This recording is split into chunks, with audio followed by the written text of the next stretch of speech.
Hello everyone, welcome back to my channel. आज हम सब पढ़ने जा रहे हैं क्लास 10th की बुक पनोरमा 2 से 7 चैप्टर, जिसका नाम है the unity of Indian culture. इसको हुमायूं कबीर ने लिखा है। चलिए हुमायूं कबीर के बारे में जान लेते हैं थोड़ा सा। Humayun Kabir was a famous poet, novelist, essayist and a renowned political thinker. Humayun Kabir जो थे वो पोइट भी थे, नॉवेल भी लिखते थे, ऐसे भी लिखते थे और पॉलिटिकल थिंकर भी थे और जाने माने राजनीतिक विचारक भी थे। He was a cabinet minister for scientific research and cultural affair during Nehru's prime ministership. जब जवाहरलाल नेहरू प्राइम मिनिस्टर थे उस समय साइंटिफिक रिसर्च, वैज्ञानिक अनुसंधान और सांस्कृतिक मामलों के केंद्रीय मंत्री भी थे। An Oxford product, he had the proud privilege of being elected president of the Oxford University Students Union. उनको जो है वो ऑक्सफोर्ड यूनिवर्सिटी से पढ़े थे और उन ऑक्सफोर्ड यूनिवर्सिटी के छात्र संघ के अध्यक्ष के रूप में भी चुने गए थे वो। The present piece is an adapted version of Humayun Kabir's lecture delivered in Baroda university. Baroda university में जो उन्होंने भाषण दिया था उन्हीं का एक प्रारूप है, छोटा सा प्रारूप है जिसको हम आगे पढ़ने जा रहे हैं। The lecture focuses on the glorious past of Indian culture and its rich heritage। यह बताता है कि भारत के कल्चर, संस्कृति और ग्लोरियस पास्ट के बारे में इसमें बताया गया है। It precisely reflects Kabir's love and faith in the greatness of his motherland. इसमें दर्शाया गया है कि कबीर कितना प्यार करते हैं अपने मातृभूमि से, उसके लव को दर्शाया गया है और कितने ज़्यादा ईमानदार है वो अपने मातृभूमि के प्रति, इसको दर्शाया गया है। चलिए आगे हम शुरू करते हैं। The unity of Indian culture. Till recently, यहाँ तक कि the Aryans were regarded as the earliest invaders of the land. ये माना जाता था कि आर्यंस सब जो थे वो इंडिया पे पहली बार आए थे राज करने के लिए, रूल करने के लिए। It was thought that they came to a country which was uncivilised and barbarian. इसको माना जाता था कि उस समय जो इंडिया था वो जंगली टाइप का था, अनसिविलाइज्ड था, थोड़ा भी जीवन जीने का तरीका, शैली नहीं पता था उनको। But modern researcher has proved that there were invaders even before the Aryans poured into this land। Aryan के यहाँ पे घुसने से पहले, आक्रमण करने से पहले कोई और भी प्री आर्यंस आ चुके थे जिन्होंने इंडिया पे रूल किया था। They had evolved a civilization higher than that of the Aryans hordes who came in their wake। उन्होंने बहुत ही बढ़िया सिविलाइजेशन यहाँ पे स्थापित किया था, जीवन जीने के तरीके को सिखाया था। अब पहले ज़माने के लोग तो जंगली ही हुआ करते थे, उन्होंने आके यहाँ पे समझाया और अच्छे सिविलाइजेशन की स्थापना की। These pre-Aryans had displaced still earlier people and built up new civilization which has astonished modern scholars by its extent and depth। वो लोग सिविलाइज्ड थे और उन्होंने सिविलाइजेशन को सिखाया था और आज के जो मॉडर्न स्कॉलर्स हैं वो खुश होते हैं कि उन्होंने यहाँ पे सभ्यता लाए। प्री आर्यंस, जो कि आर्यंस लोग से पहले आए थे, उन्होंने काफ़ी बेहतर ढंग से सिविलाइजेशन को यहाँ पे रखा था। सिविलाइज्ड थे वो लोग, उन्होंने काफ़ी चीज़ें सिखाई थी हम लोगों को। और जब आज के मॉडर्न स्कॉलर्स देखते हैं कि हमें उन्होंने इतना कुछ सिखाया है तो काफ़ी ज़्यादा खुशी मिलती है हमें। आज के जो स्कॉलर्स हैं वो जो खुश हो जाते हैं कि इन्होंने आर्यन से पहले भी इतना अच्छा सिविलाइजेशन लाया इंडिया में, इतना वो लोग आगे गए थे और इतना तह तक गए थे सिविलाइजेशन में, डेप्थ तक गए थे। The Aryan invasions repeated the process and led to fresh infusion of the old with the new। This continued with the successive inroads of fighting races who came to conquer but remained to lose themselves in the Indian racial cauldron। वो लोग जीत तो रहे थे, invaders सब जो घुसपैठिया लोग थे जिन्होंने हमारे ऊपर कब्जा जमाया था, आर्यंस लोग, लेकिन वो लोग लास्ट तक नहीं जीत पाए। वो लोग एक हांडी, कॉल्ड्रन का मतलब होता है एक हांडी टाइप से, उसी में लाके गिर गए, मतलब असली में नहीं गिर गए, वो लोग हारते जा रहे थे और इंडियन सिविलाइजेशन के आगे वो लोग जो है सफल नहीं हो पाए और इंडियन रेशियल कॉल्ड्रन में गिर गए। अब ये लेखक बता रहा है कि कौन कौन वहाँ से आए हमारे भारत में आर्यन के बाद और उन्हीं में ही डूब गए, जीत नहीं पाए, उन्हीं में ही डूब गए। The Greek invaders were followed by Sikhs and Huns and 100 other names tribes. मतलब इसके बाद जो है ग्रीक इन्वेडर्स भी आए, बहुत सारे लोग आए कब्जा जमाने के लिए लेकिन वो लोग जीत नहीं पाए। ग्रीक लोग भी आए, सिख्स एंड हंस भी आए और भी बहुत सारे ट्राइब्स आए जिसका नाम भी नहीं है, लेकिन वो लोग जीत नहीं पाए। They all appeared on the scenes as victors, but we were soon absorbed in the ranks of the vanquished. लेकिन वो सब ऐसा प्रतीत होता था कि सब आ रहे हैं, सब जीत ही जाएंगे, लेकिन वो सब पूरी तरीके से हार गए। वो सब आए तो थे कब्जा जमाने के लिए, लेकिन वो सब जमा नहीं पाए और पूरी तरीके से हार गए। Today, whatever is Indian, whether it be an idea, a word, a form of art, a political institution, or a social customs, is a blend of many different strains and elements. आज जब हम Indian की बात करते हैं तो हमारे दिमाग में बहुत सारी चीज़ें चलने लगती है। जैसे कि अगर हम कास्ट की बात करें तो बहुत सारे धर्म के लोग यहाँ पे मिल जाएंगे। संस्कृति की बात करें तो बहुत सारी संस्कृतियाँ भी मिल जाएगी। खाने के बारे में बात करेंगे तो हर कल्चर का अलग अलग डिफरेंट टाइप का खाना होगा वहाँ पे। और भारत जो है वो एकदम ब्लेंड है, मिक्सचर है सब चीज़, बहुत सारे कस्टम्स का, संस्कृति का, सब चीज़ का एक मिक्सचर है।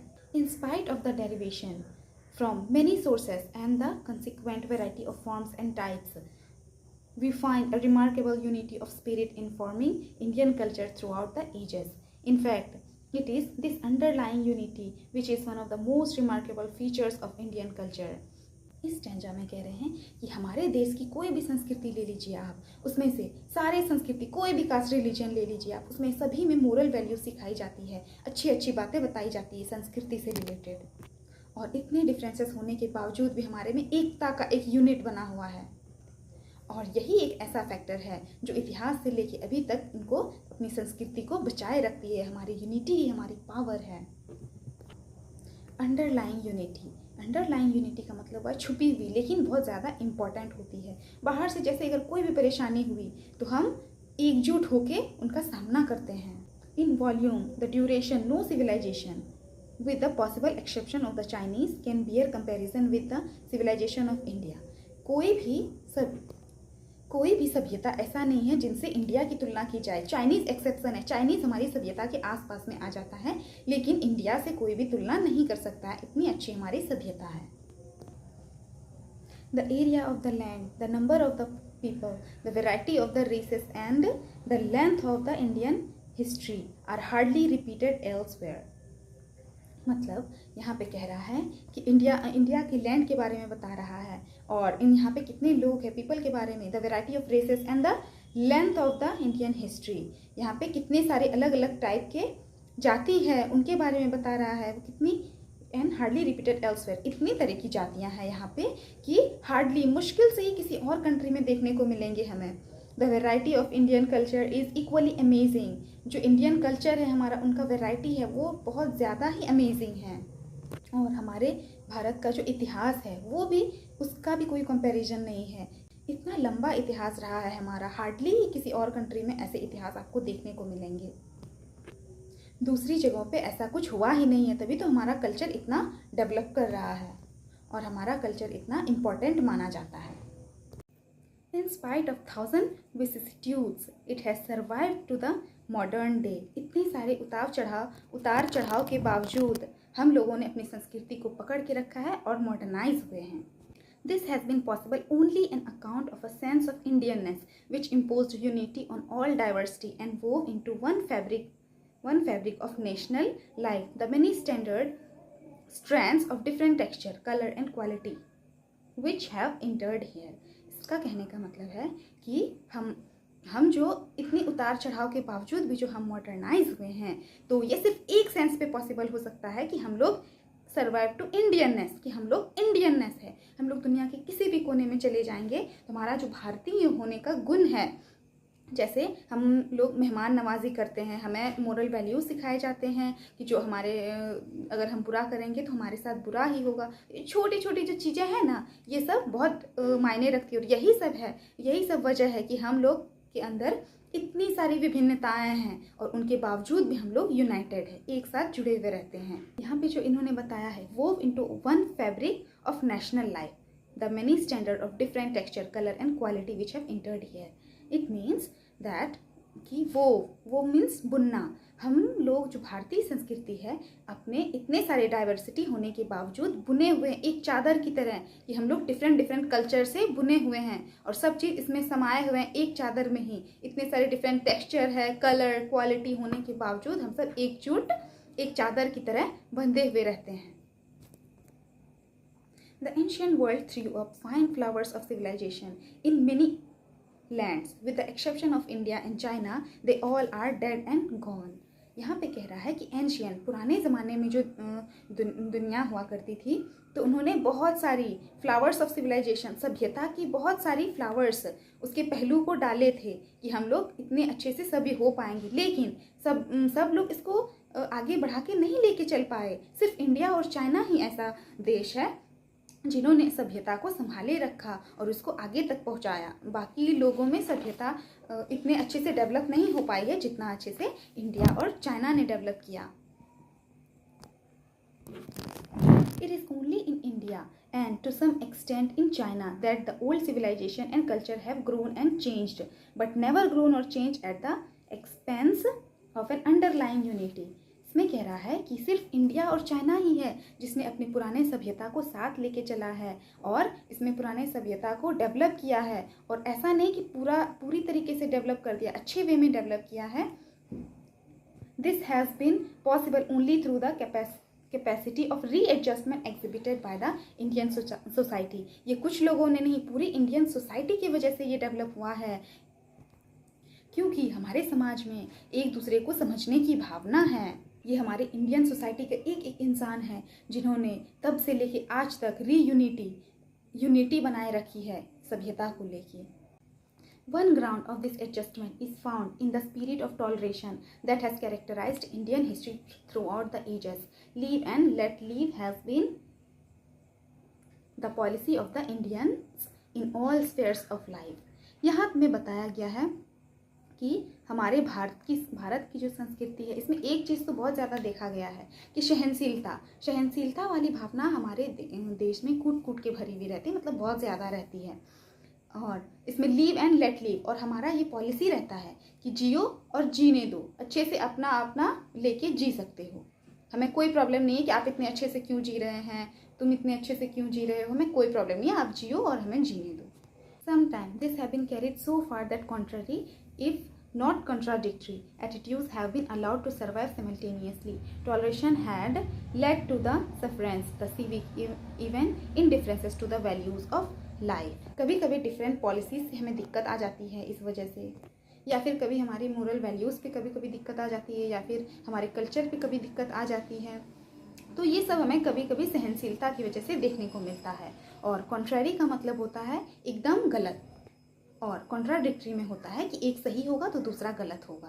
तो ये दोनों सही नहीं हो सकता, एक सही होगा तो दूसरा गलत होगा ही। This however is at worst the defect of a virtue. Bharat की संस्कृति की जो ये अच्छी क्वालिटी है ये कहीं ना कहीं एक खामी बन जाती है उस वक्त। Such toleration is perhaps preferable to the fanatic devotion. और ये जो टॉलरेशन, ये जो सहनशीलता है, ये उन लोगों के लिए अच्छी हो सकती है जो कि कट्टरवादी हो, एकदम कट्टरवादी हो, which leads to the denial and persecution of all values but its own.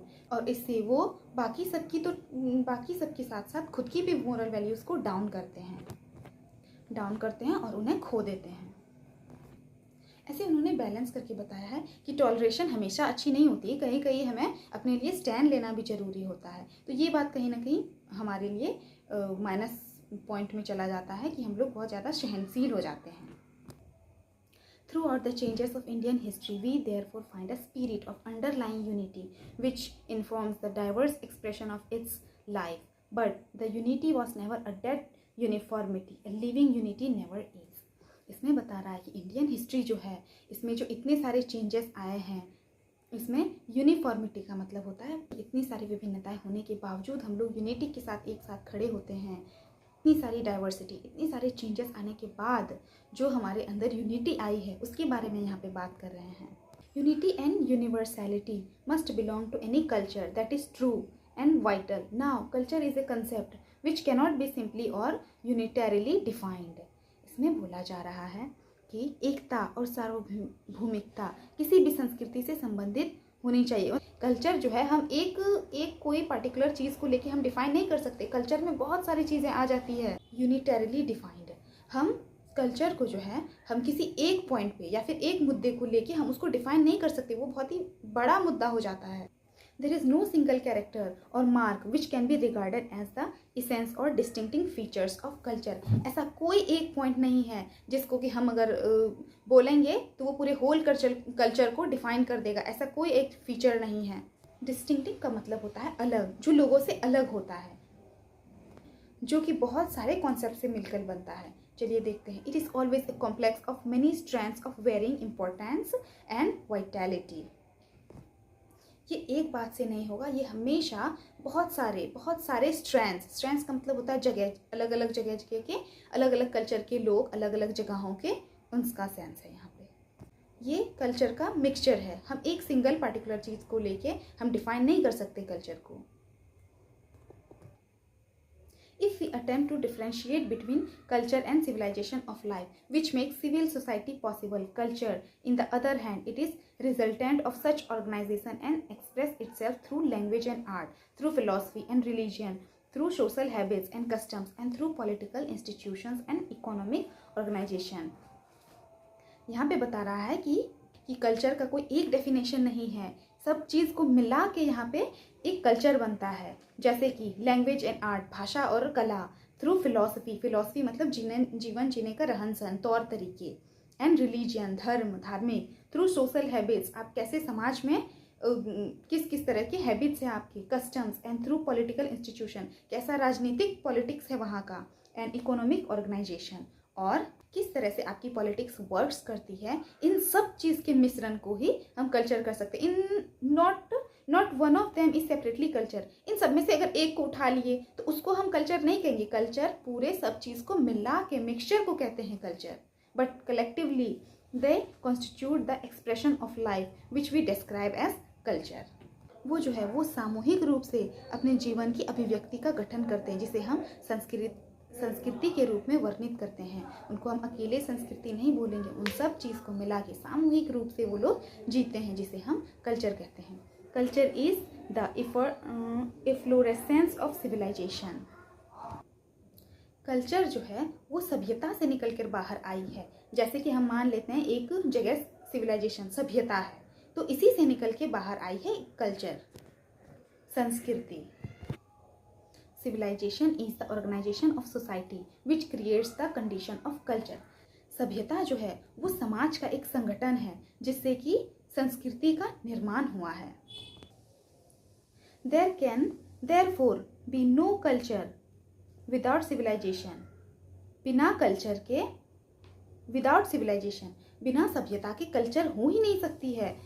ऐसा हो ही नहीं सकता कि बिना सभ्यता के कल्चर आ जाए। But there may be civilisation which have not yet developed their culture. लेकिन ऐसा सभ्यता हो सकता है जहाँ पे किसी कल्चर ने जन्म नहीं लिया है, वहाँ पे सिर्फ सभ्यता ही है। कोई जैसे कि फॉरेन में देख लीजिए, वहाँ पे कोई संस्कृति थोड़ी होती है। तो इस तरह से कह रहा है कि सिविलाइजेशन, सभ्यता हो सकती है लेकिन कल्चर नहीं हो सकता। लेकिन जहाँ पे कल्चर है वहाँ पे सभ्यता जरूर होंगी।